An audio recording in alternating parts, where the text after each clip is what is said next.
खुदा बाप, बेटे, रूहुल कुद्दस के नाम से आमीन। मेरी तरफ से सब देखने वालों को, सुनने वालों को बहुत बहुत बहुत सलाम हो। और मेरे अजीज़ों, आज जिस मौजू पर मैं बात करना चाहूँगा ये बहुत ही ख़ास है और इसको सुनना और समझना हमारे लिए बहुत ज़रूरी है, क्योंकि मैंने पिछले कई सालों में मैंने ये देखा है और मैंने इसको जब जाना है तो बहुत ही मुझे तकलीफ़ का सामना करना पड़ता है कि जब हमारे नौजवान जो हैं ये बड़े हो जाते हैं, नौजवान हो जाते हैं, यंग हो जाते हैं, तो ये वो अपनी उन ज़िम्मेदारियों को, उन रिस्पॉन्सिबिलिटीज़ को वो उतनी बखूबी से अंजाम नहीं दे रहे हैं जितना हमें चाहिए कि हम एक मसीही होते हुए एज़ अ क्रिश्चियन हम अपने घर का ख्याल रखें, अपनी फैमिलीज़ का ख्याल रखें और ख़ुसूसन चर्च का, कलीसिया के बारे में हमारा ख्यालात हैं। जो नौजवान नस्ल हैं उनको इस कदर जैसा होना चाहिए वैसा नहीं है, और इसकी मेन वजह यह है कि हमने अपने बच्चों को बचपन में, जब वो अभी छोटे हैं, तो उनकी तरबियत में हम जो है वो नरमी बरत जाते हैं, या वैसे हम उनकी तरबियत नहीं कर पाते हैं जैसा वो उनको करना चाहिए। तो ये एक बहुत ही ख़ास बात है। मैं खुदावंद के कलाम में से इमसाल की किताब उसका 22वां बाब उसकी 6ठी आयत आप सबके सामने तलावत करूँगा, जो कि हमारे लिए बहुत ही अच्छी ज़रूरी है। कलाम के अंदर यूँ लिखा है कि लड़के की उस राह में तरबियत कर जिस पर उसे जाना है, वो बूढ़ा होकर भी उससे नहीं मुड़ेगा। खुदावंद की बरकत उसके ज़िंदा कलाम के पढ़े, सुने, समझे और कबूल किए जाने पर हो, आमीन। मेरे अज़ीज़ों, कलाम हक़ के अंदर हमने पढ़ा है कि लड़के की उस राह पर तरबियत कर जिस पर उसे जाना है, वो बूढ़ा होकर भी उससे नहीं मुड़ेगा। तो इसका मतलब ये है कि पहला जो कदम है वो हमारा जो पेरेंट्स हैं, जो वालिदैन हैं, उनका पहला कदम है कि हम अपने बच्चों को वैसी तरबियत दें जैसा खुदावंद के कलाम के अंदर लिखा है। हमें बचपन ही से, लड़कपन ही से, अभी बच्चे जब छोटे ही हैं तो उनकी तरबियत हमें करना है। उनकी परवरिश के साथ साथ उनको तालीम देनी है, बाइबल की तालीम देनी है, अच्छे मसीही बनाना है, ताकि जब वो बड़े हो जाएँ तो अपने ख़ानदान को, अपनी फैमिली को और ख़ुसूसन चर्च के माहौल को और कलीसिया में रहते हुए वो अच्छे मसीही और एक अच्छा किरदार निभा सकें। बहुत हमारे देखने में ये आया है कि जब बच्चे बड़े हो जाते हैं तो पेरेंट्स अपनी उम्र का अच्छा हिस्सा जो है, अपनी उम्र का जो बेहतरीन हिस्सा जो है वो उनकी परवरिश में गुजार देते हैं, और उन्हें पता भी नहीं चलता, वालिदैन को ये पता भी नहीं चलता कि उनकी ज़िंदगी का अच्छा हिस्सा जो है वो गुजर चुका है। तो मेरे अजीज़ों, जब हम अपनी ज़िंदगी का अच्छा हिस्सा बच्चों की खातर गुजार देते हैं और फिर उसके बरक्स हमें वैसा रिस्पॉन्स अपने बच्चों से नहीं मिलता, तो ये देखकर बहुत ही तकलीफ़ का सामना होता है। और अक्सर मैंने देखा है कि जब बच्चे जो हैं बड़े हो जाते हैं और पेरेंट्स थोड़े बूढ़े हो जाते हैं, कमज़ोर हो जाते हैं, तो बच्चे उनका वैसा ख्याल नहीं रखते हैं जैसा उनको रखना चाहिए। तो मैं आज आप सबके सामने, खुसूसन पेरेंट्स जितने इस बात को समझ रहे हैं या देख रहे हैं, मैं उनसे बात कर रहा हूँ जो पेरेंट्स हैं, वालिदैन हैं। लिखा है कि लड़के की उस राह में तरबियत कर जिस पर उसे जाना है, वो बूढ़ा होकर भी उससे नहीं मुड़ेगा। तो कलाम के अंदर जो हमने पढ़ा है, ये अजीज़ों, सबसे पहला जो स्टेप है ये हम जो वालिदैन हैं उनका है कि हम अपने बच्चों की तरबियत करें। अक्सर मैंने देखा है कि 3 चीज़ें हैं जो हम अपने बच्चों के लिए करते हैं और करनी भी चाहिए, कि सबसे पहले हम उनकी तरबियत करें, फिर उनकी तालीम का ख्याल रखें और फिर उनकी परवरिश का ख्याल रखें। तो देखने में ये अक्सर मैं देखता हूँ, मैंने रिसर्च किया है और मेरे देखने में, मेरे मुशाहिदे में ये बात है कि हम तालीम पर और परवरिश पर बहुत ध्यान देते हैं। बच्चों के जो वालिदैन हैं खुसूसन, वो सुबह सवेरे उठते और रात गए तक काम करते रहते हैं और अपने बच्चों को अच्छा खाना, अच्छा पहनना और अच्छा पीना और अच्छा रहना, ये अच्छा देने के लिए सुबह शाम मेहनत करते रहते हैं, दोपहर रात गए तक मेहनत करते रहते हैं। और इसके साथ साथ हम चाहते हैं कि हमारे बच्चे बड़े होकर, तालीम याफ्ता होकर, कोई अच्छे उनका स्टेटस बने, अच्छा लेवल हो और अच्छे बच्चे बने। तो उनकी तालीम का भी हम ख्याल रखते हैं, उनको अच्छे से अच्छे स्कूल, अच्छे से अच्छे कॉलेजेस, और ज़्यादा से ज़्यादा हम चाहते हैं कि वो पढ़ाई लिखाई में आगे बढ़ें। लेकिन मेरे अजीज़ों, इनके साथ साथ जो तीसरा बड़ा काम है उनकी तरबियत का, इस हिस्से में, तरबियत के हिस्से में जो पेरेंट्स हैं वो बहुत ही, हम अपने किरदार को वैसा सारा अंजाम नहीं दे रहे हैं जैसा हमने देना चाहिए। देखें, अगर बच्चे की हमने तरबियत नहीं की है तो हम उससे वैसी तवक्को कैसे रख सकते हैं कि हम हमारे इन सारी मेहनत के बावजूद बच्चे जो हैं वो हमें वैसा रिस्पॉन्स है जैसा देना चाहिए। तो मेरे अजीज़ों, बच्चे अभी छोटे होते हैं तो उनको हमने समझाना है, हमने सिखाना है। कलाम के अंदर लिखा है कि लड़के की उस राह पर तरबियत कर जिस पर उसे जाना है। जैसी आप तवक्को करते हैं वैसा उनको सिखाएं। जब बच्चे छोटे हैं तो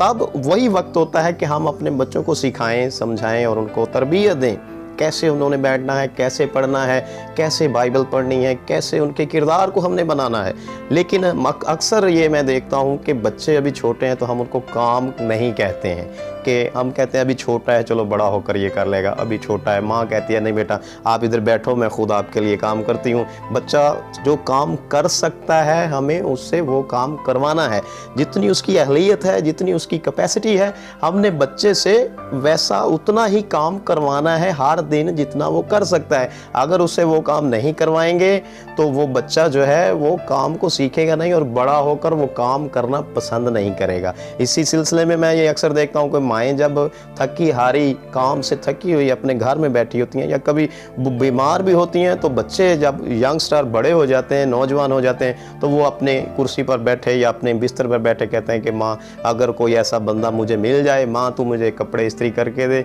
मुझे ये काम करके दे दे, कोई ऐसा बंदा हो जो मेरे लिए ये काम करे। उसकी मेन वजह यह है कि बचपन में हमने उसे ये सिखाया नहीं है कि वो काम करें। तो जब हम बच्चों को काम करना सिखाएंगे, जैसा हम चाहते हैं कि हमारे बच्चे वैसा बने, तो बचपन ही से उनकी तरबियत करना है। और कलाम के अंदर लिखा है कि लड़के की उस राह पर तरबियत कर जिस पर उसे जाना है। जैसा हम चाहते हैं कि हमारे बच्चे वैसे बने, तो बचपन ही से उनकी हमने तरबियत करनी है ताकि बड़े होकर वो वैसे बने जैसे हम चाहते हैं। तो सबसे जो बड़ा रास्ता है वो तरबियत का ये है कि हम खुदावंद के ज़िंदा कलाम की सच्चाइयों को, कलाम की मोहब्बत को, खुदा की मोहब्बत को अपने बच्चों के अंदर उजागर करें और बच्चों को अच्छा मसीही बनाएं। जैसे हम उनको स्कूल और कॉलेजेस की तालीम देते हैं, वैसे हम मसीही बाइबल की तालीम उसको देना ज़रूरी है, क्योंकि एक अच्छा मसीही अच्छा इंसान होता है। और हमारे मसीह की ये शान है कि यीशु मसीह खुद मर गए और अपने प्यारों को उन्होंने आँच नहीं आने दी है। यीशु मसीह ने खुद अपने बदन पर ज़ख्म सह लिए, लेकिन अपने प्यारों को वो आराम देते रहे। तो एक अच्छा मसीही, मैं आपको ये यकीन दिलाता हूँ कि जब हम अपने बच्चों को एक अच्छा मसीही बनाने की भी तरगीब देंगे और उनकी तरबियत में हम स्ट्रिक्टली उनके साथ चलते रहेंगे और उनको हर मोड़ पर हम उनकी तरबियत करेंगे, तो जैसे जैसे वो बड़े होते चले जाएंगे, मसीह की मोहब्बत, यीशु मसीह का प्यार उनके अंदर दाखिल हो जाएगा और उनके खून में यीशु का मोहब्बत प्यार उनकी गर्दिश करता रहेगा। और एक दिन आएगा कि जब पेरेंट्स कमज़ोर हो जाते हैं, बुढ़ापे में चले जाते हैं, तो वो जिसको अच्छा मसीही बना दिया गया है, वो बच्चे जब बड़े होंगे तो अपने पेरेंट्स पर आँच नहीं आने देंगे, जैसा मसीह ने किया है कि खुद मर गए और अपने प्यारों को बचा लिया है, खुद अपने बदन पर ज़ख्म सह लिए और अपने प्यारों को आराम दिया है। तो वो बच्चे जो अच्छे मसीही हैं, जिनके अंदर मोहब्बत है, यीशु की मोहब्बत है, मसीह की मोहब्बत है, जब वो बड़े हो जाएंगे तो वो मर जाएंगे, लेकिन अपने वालिदैन पर, अपने भाई बहनों पर, अपने प्यारों पर, अपने ख़ानदान पर आँच नहीं आने देंगे। इस सिलसिले में हमें सबसे पहले ये करना है कि सबसे पहला स्टेप पेरेंट्स का है, वालिदैन का, वो अपने बच्चों को स्ट्रिक्टली तरबियत करें। वैसे भी कलाम के अंदर अगर हम ज़बूर की किताब का मुताला करें तो कलाम के अंदर ज़बूर नंबर 127 की तीसरी आयत के अंदर लिखा है कि देखो औलाद खुदावंद की तरफ से मिरास है और पेट का फल उसी की तरफ से अजर है। खुदावंद के कलाम में हमें ये मिलता है कि देखो औलाद खुदा की तरफ से मिरास है और पेट का फल है, और उसी की तरफ से ये अजर है कि खुदा ही हमें औलाद देता है और उसकी तरफ से हमें ये औलाद मिरास के तौर पर मिली। अब मिरास का मतलब क्या है कि मिरास का मतलब होता है कि जायदाद जो हमें बुज़ुर्गों के वसीला से हम तक जायदाद पहुँची हो, या कोई बुज़ुर्ग, हमारे बड़े बाप दादा हमारे लिए कोई चीज़ विरासत में छोड़ दिए जाते हैं, तो उस हासिल की गई चीज़ को मिरास कहते हैं। यानी इस दुनिया में रहते हुए जब हमारे बाप दादा इस जहां से चले जाते हैं, तो वो हमारे लिए ज़मीन का कोई टुकड़ा, कोई प्रॉपर्टी या कोई गाड़ी या कोई चीज़ हमारे लिए छोड़ जाते हैं और हम कहते हैं ये हमें विरासत में मिली है। यानी जो बुज़ुर्गों की तरफ से हमें जायदाद मिलती है उसे मिरास कहते हैं। तो इस दुनिया में रहते हुए अगर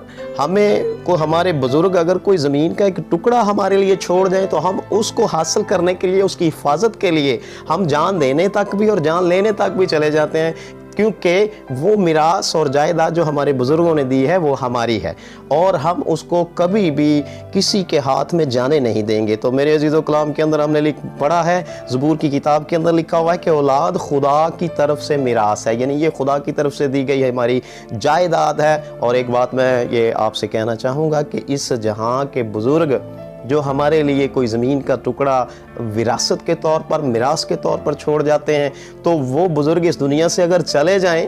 तो दोबारा आकर वो हमसे ये सवाल नहीं करेंगे कि वो जायदाद का हिस्सा, वो टुकड़ा, वो ज़मीन हमने तुम्हें दी थी तो तुमने उसका क्या किया है। लेकिन जिस बुज़ुर्ग की मैं बात कर रहा हूँ, जिसने विरासत के तौर पर हमें ये औलाद की नेमत दी है, औलाद हमें मिरास के तौर पर दी है, वो बुज़ुर्ग ना मरा है ना मरेगा और ना ही उसको कोई मार सकता है, बल्कि अब तक वो ज़िंदा रहेगा। और वो बुज़ुर्ग ऐसा है कि जिसने हमें मिरास दी है और देकर वो भूलता नहीं है। और मैं ये यकीन करता हूँ कि एक दिन इस मिरास के हवाले से वो बुज़ुर्ग जिसने ये मिरास हमें दी है, इस दुनिया के बुज़ुर्ग तो आकर शायद हमें ना पूछे कि तुमने मेरी दी गई जायदाद का क्या किया है, तो ये बुज़ुर्ग जिसने औलाद हमें मिरास के तौर पर दी है, ये हमें ज़रूर पूछेंगे कि मैंने तुम्हें ये जायदाद का हिस्सा दिया था, मिरास दी थी, तो इसको तुमने किस तरह से संभाला है। एक और सवाल मैं करना चाहूँगा कि जब इस जहाँ में रहते हुए हमारी मिरास, हमारी जायदाद, हमारी प्रॉपर्टी, चाहे वो एक मरले का प्लॉट हो, चाहे वो एकड़ का प्लॉट हो, अगर कोई गैर शख्स